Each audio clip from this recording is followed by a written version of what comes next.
ولن ترضى عنك اليهود ولا النصارى حتى تتبع ملتهم قل إن هدى الله هو الهدى ولئن اتبعت أهواءهم بعد الذي جاءك من العلم ما لك من الله من ولي ولا نصير.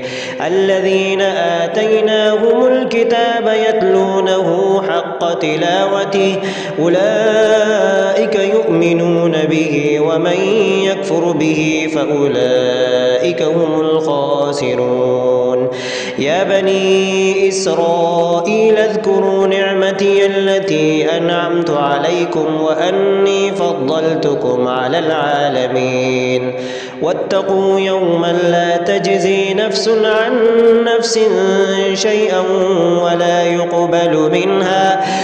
يقبل منها عدل ولا تنفعها شفاعة ولا هم ينصرون.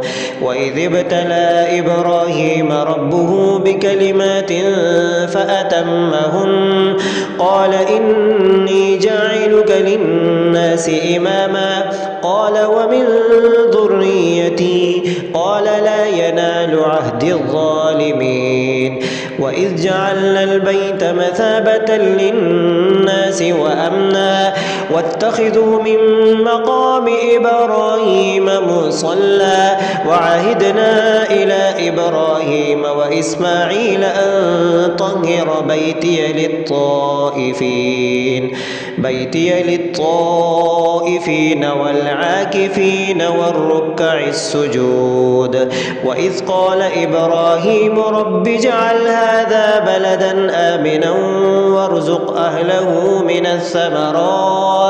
من الثمرات من آمن منهم بالله واليوم الآخر قال ومن كفر فأمتعه قليلا ثم أضطره إلى عذاب النار وبئس المصير.